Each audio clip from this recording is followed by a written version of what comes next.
welcome to my overview of the Chattahoochee BDRX. What does that stand for, you may ask? I don't know, I think it's like a backdoor discovery reconnaissance, something like that. Anyways, just wanted to share. This is how the beginning of the ride started to look for me. Majority of streets, I started at Clayton, and then it quickly branched off into some gravel. And it seemed kind of disappointing at first. Before very long, things changed, and as you can quickly see, there's many water crossings and more technical sections with mud and rock and solitude up in the mountains and beautiful Tolkien-esque highway and gravel roads that are just impressive. Here you can see coming up is a small section. This is the first water crossing, so obviously I was pretty excited. I had to film it. I just filmed basically different small sections that I thought were, hold on just a minute. Overlay. There's where I started in Clayton. Came up here, mainly street roads to Popcorn Trail or something like that, the harder section, and I branched off. The road was closed, so I came back and went across the water crossing once again, as you can see right here. Anyways, it's a mixture of street. I'd say the street is only like 10 or 15%, maybe a little bit more. Some gravel roads, which are pretty tough, and then some really awesome technical sections with rocky, gravel, I don't know, all sorts of varied terrain, and I was super lucky. The weather was great. Anyways, stay a while and enjoy some of the clips that I thought were good. Oh yeah, and I might sprinkle in a little bit of commentary here throughout the rest, but I honestly can't stand recording myself, so anyways, enjoy.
Hey, commentary back again. I just thought I'd add here, before I was started on this route, I really didn't know where I was going to camp, and I did not know the difference between U.S. Forest Service areas or any areas like that. But I was pleasantly surprised that there are many little branched off spots where you can camp. Here is an example of one. And then back onto a really slippery gravel road. Gravel is tough, by the way. Anyways, here in just a second you'll see another little branch off spot, and I kind of included these just to show what a lot of them were like, and they are plentiful, so there's a lot of places to camp. Right here there's a nice little bridge at this one. There's probably a campground on the other side too.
don't know how I'm gonna do this one. God, it almost looks like I have to go right through it.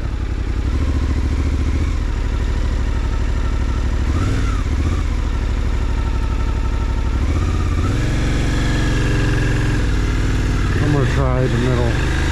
I'm like, oh shit.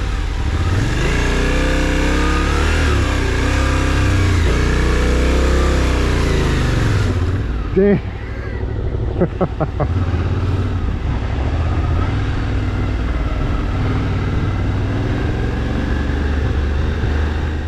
found this spot off the road. Is getting kind of late, so this is going to be camp tonight.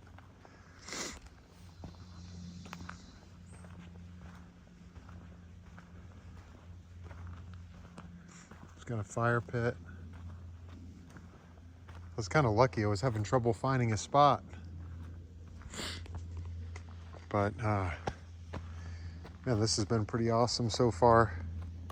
So I want to put it up here because I feel like the water might drain here if it rains, but it's just there's no rocks here, so I may just chance it and just set up right here. All right, and here is my first camp.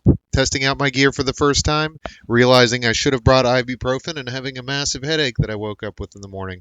Anyways, drink more water. Okay, I'm trying this thing out. Dirty bag, clean bag. Let's see. Yeah, that would have prevented the headache. Probably.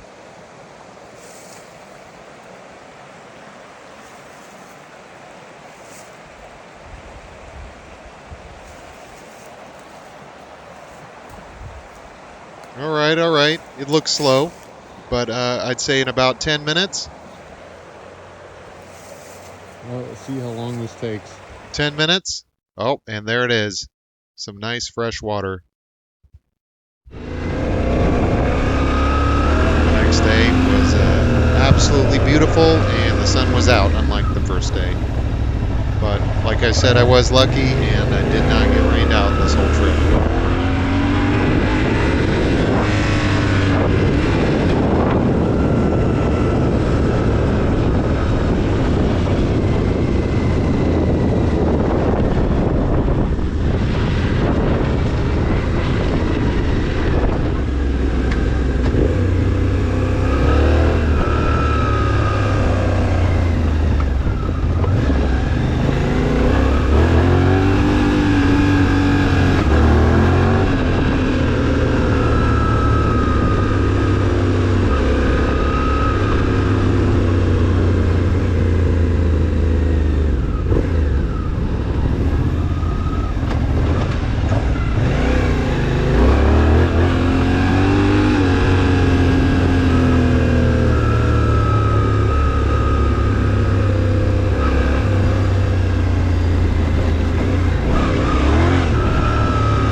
right, I had to include this awesome picture or set of pictures from this railway bridge that looks abandoned.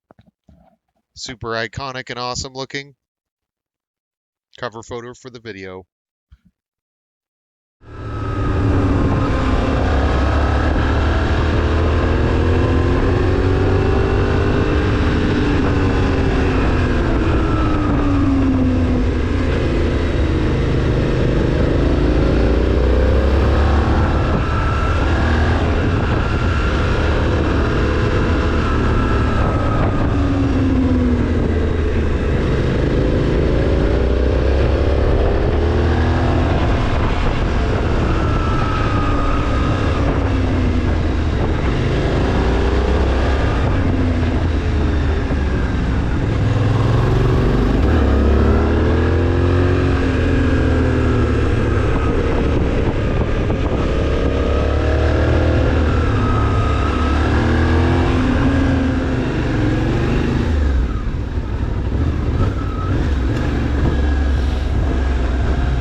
Damn, I thought he almost rolled it up first. I mean, it was kind of close.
tonight.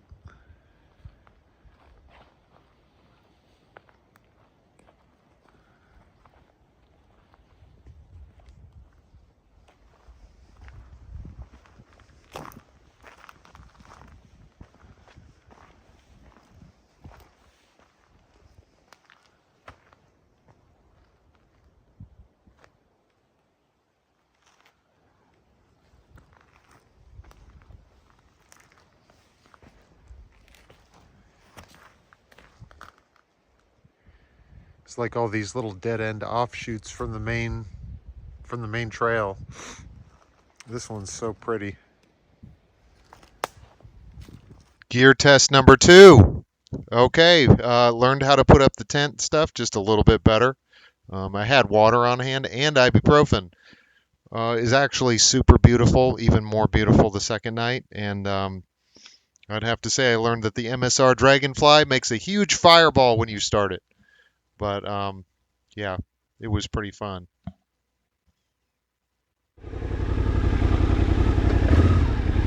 Final day.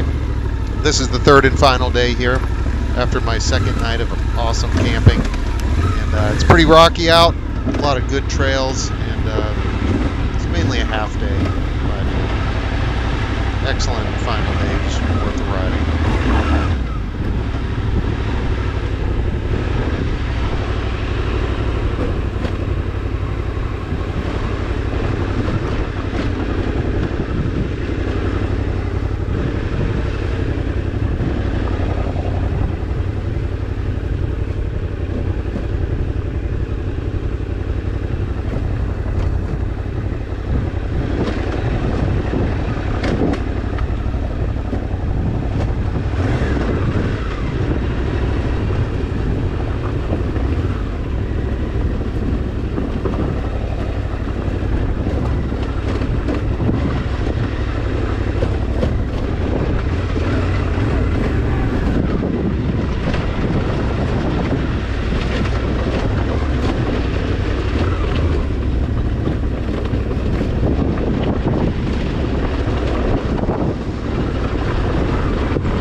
Holy cow.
At this point in the ride, I thought it was a myth. The Tallulah River crossing. Yeah, I made it across almost the entire route and was beginning to think that, yeah, it really wasn't there. But anyways, here it is.